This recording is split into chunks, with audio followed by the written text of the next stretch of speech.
Hello everyone, and welcome to War in Middle-earth, the War of the Ring, a series where I take you through all of the major wars and conflicts throughout the history of Middle-earth, from the First Age to the Fourth Age.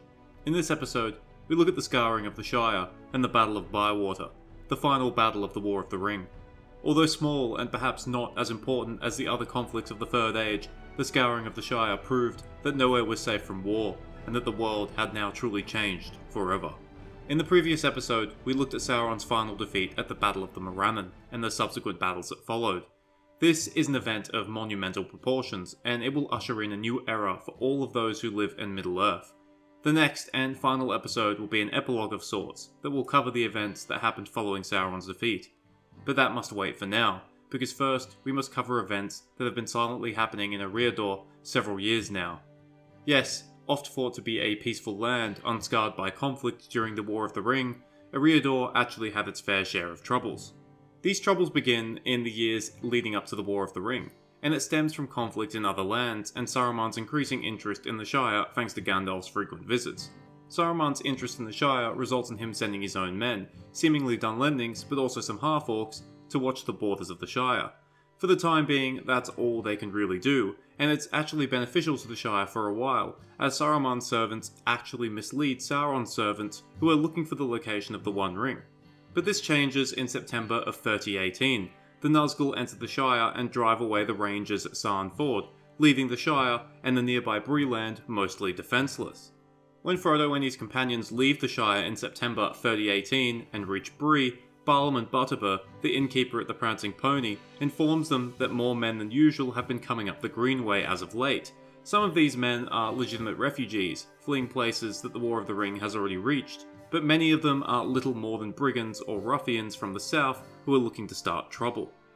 As it turns out, the arrival of these men is no coincidence, and it's part of a larger plan. For several years now, Lotho Sackville Baggins, the son of the infamous Lobelia Sackville Baggins, has been secretly selling pipeweed to a mysterious buyer from the south. Now, Lotho is already a rich hobbit. His deceased father, Otho, owned plenty of property in the South Farthing, but thanks to the coin of this mysterious buyer, Lotho is enriched even further. He basically becomes a one-man corporation. He buys out all sorts of property across the Shire, including a ludicrous amount of assets and goods. He begins sending this away to the south, and by the end of 3018, he's sending away so much that the Shire begins to have shortages. When the Shire folk start becoming angry with Lotho's plundering of the Shire, he starts bringing in men to ensure the shipments continue. These are the aforementioned brigands and ruffians. But Lotho is the rare, ambitious hobbit, and soon enough these men are taking up permanent positions in the Shire, building sheds and houses, digging up fields, and felling trees without any regards to the environment. For a while, Lotho was willing to pay for the damages, but after a while, anyone who complains or resists is simply thrown into a makeshift prison at Mickle Delving known as the Lockholes, including the Shire's mayor, Will Whitfoot, and Frodo's friend, Fredegar Fatty Bolger. By the beginning of 3019, Lotho has effectively staged a coup and is undisputed ruler of the Shire, or as he calls himself, the Chief.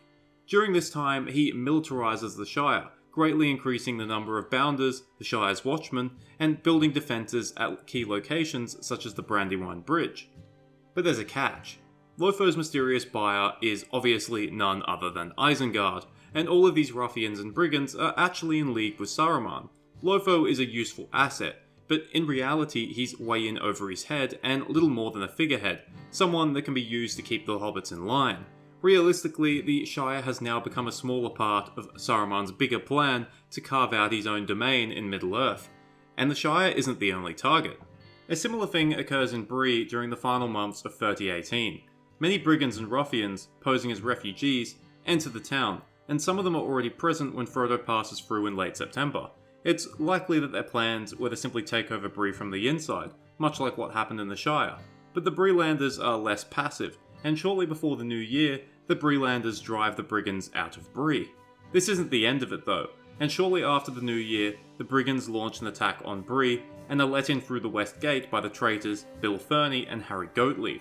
The attack ultimately fails and the brigands are driven off again, but not before killing 5 Breelanders, 3 men, Matt Heathertoes, Rowley Appledore and Tom Pickthorne, and 2 hobbits, Willie Banks and an unnamed Underhill from Staddle. Unable to take Bree, the brigands base themselves in the Chetwood north of Archet and attack anyone who strays too far down the roads. The situation is more or less unchanged over the next 8 months, and even as Sauron is destroyed, the Shire is still under the thumb of an authoritarian leader. This is obviously unknown to the heroes in Gondor and Rohan, but it is known to someone, Saruman. But unfortunately for Saruman, when he is defeated at Isengard, he is kept a prisoner inside Orthanc by Treebeard for an extra 5 months. This changes on the 15th of August 3019, when Treebeard allows Saruman and Grima Wormtongue to leave Isengard. The real reason for this is unknown. Treebeard claims that he believed Saruman was no longer a threat, and that he can't abide keeping living creatures locked up, but Gandalf suspects that Saruman was able to convince Treebeard using the power of his voice.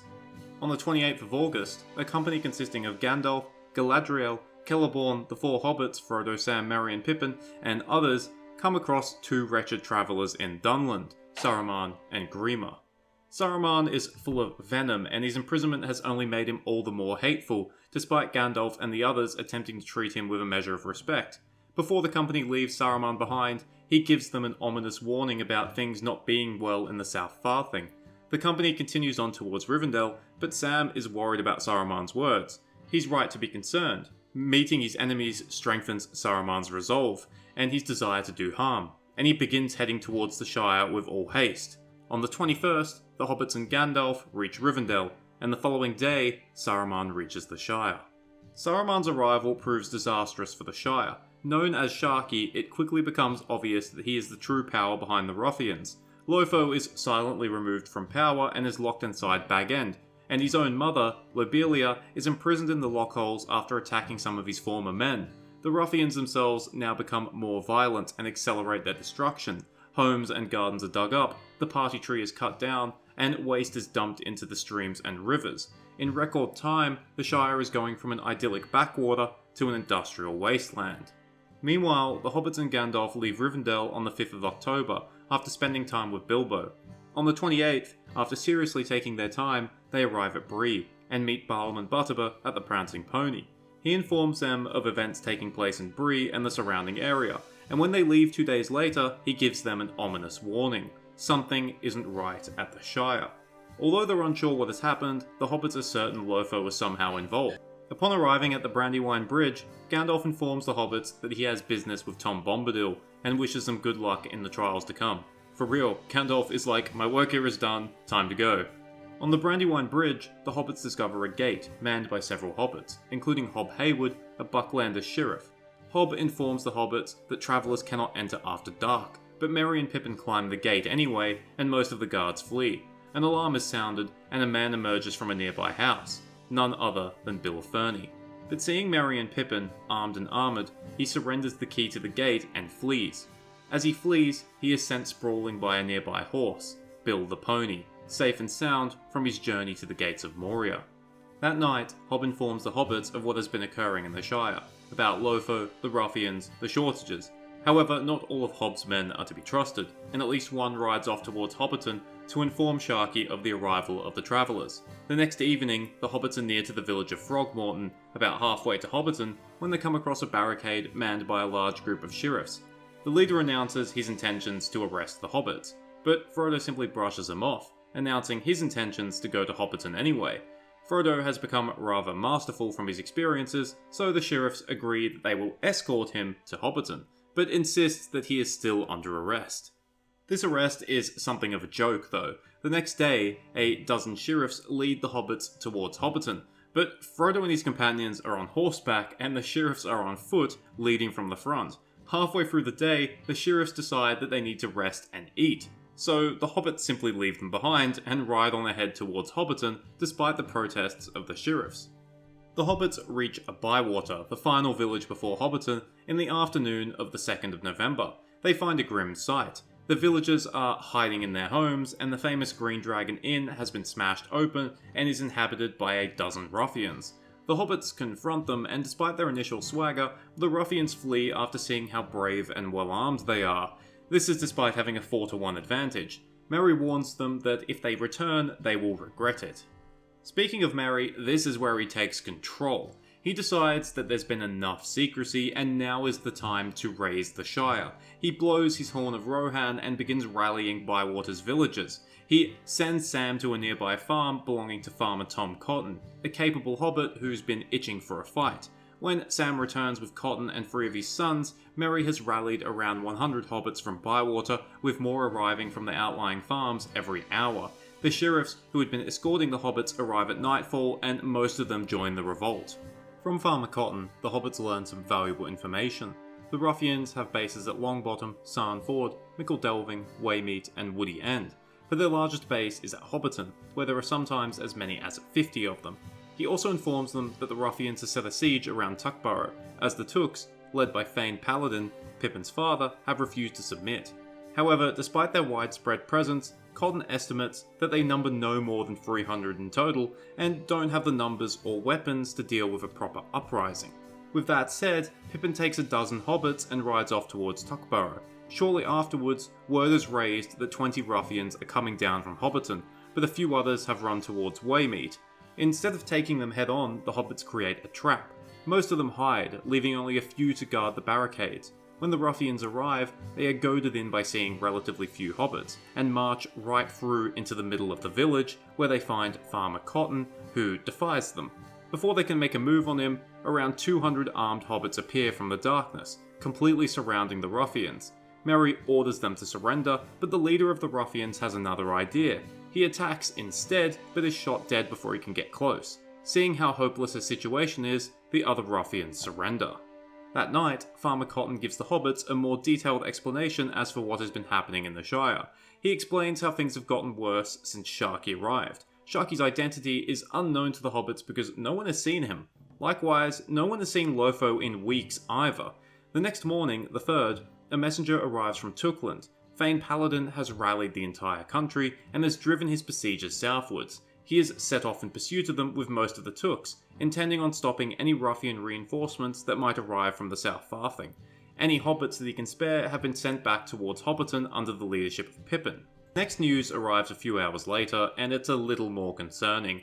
The ruffians near Waymeet have rallied, coming close to almost 100 strong, and are now marching towards Bywater, burning homes and picking up stragglers as they go. Scouts report that they are keeping close together, aware that the entire country has been raised against them, and as a result, they have sent no scouts of their own. Thankfully for the hobbits, the reinforcements from Tuckburrow arrive first, 100 strong, with Pippin at their head. Merry now has over 300 hobbits under his command, and is completely confident that he can deal with the force of ruffians. He moves the hobbits out of Bywater and into a strong position just around the bend of the East Road that leads to Waymeet. Here, the road slopes upwards through a deep gully with high hedges on either side, the perfect place for an ambush. The road is blocked by a barrier of upturned farm carts, and further to the west, some wagons are hidden in the fields, waiting for the ruffians to pass by. As Merry expected, the ruffians arrogantly march down the road, none the wiser to the position they've put themselves in. They halt when they find the barricade, and at that moment, Merry gives the signal.